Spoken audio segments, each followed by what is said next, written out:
সিন্ডিকেটের বয়াল থাবায় বাংলাদেশ ফুটবল। আজকে এই মুহূর্তে এসে এখনও এমন কথা বলতে হচ্ছে, এমন শব্দ উচ্চারণ করতে হচ্ছে, অথচ 24 ঘন্টা আগে বাংলাদেশ ফুটবলের উন্মাদনা দর্শকরা দেখিয়েছিল। ফাহমিদুল ইসলামকে ছাড়াই বাংলাদেশ দল সৌদি থেকে ঢাকায় ফিরেছে। ফাহমিদুল ইসলাম ইতালি থেকে বাংলাদেশ দলের সাথে যোগ দিয়েছিল সৌদি আরবে অনুশীলন ক্যাম্পে, সেখানে তার স্কিল দেখিয়েছে। 18 বছর বয়সী তরুণ, সে কি করতে পারে তার ফুটবল শৈলী দেখিয়েছে। সেই ফাহমিদুলকে নিয়ে কিন্তু আমাদের পরিকল্পনা হচ্ছিল কিভাবে আগে ম্যাচগুলো বাংলাদেশ পরিকল্পনা করবে, বাংলাদেশ খেলবে, সে স্ট্র্যাটেজি সাজানো হচ্ছিল। তাকে ছাড়াই কিন্তু বাংলাদেশ দল সৌদি থেকে ঢাকায় ফিরেছে।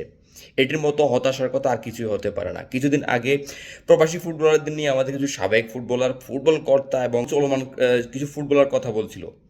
ভেবেছিলাম এগুলো নিয়ে বাফুফে এত কর্ণপাত করবে না, কিন্তু বাফুফে কর্তারা কর্ণপাত করেছে এবং তার দরুন কিন্তু ফাহমিদুলকে ইতালি ফিরে যেতে হয়েছে। এত কথা বলার কোনো সুযোগ নেই।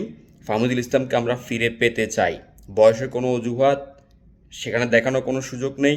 যেখানে 16 বছর বয়সী ইউরোপিয়ানরাও ফুটবল বিশ্বে দাপিয়ে বেড়াচ্ছে, সেখানে বাংলাদেশের 18 বছর বয়সী কেন জাতীয় দলে খেলতে পারবে না? যেখানে তার খেলার সম্পূর্ণ যোগ্যতা রয়েছে, স্কিল রয়েছে, স্পিড রয়েছে, সব কিছু রয়েছে, সেখানে কেন সে খেলতে পারবে না?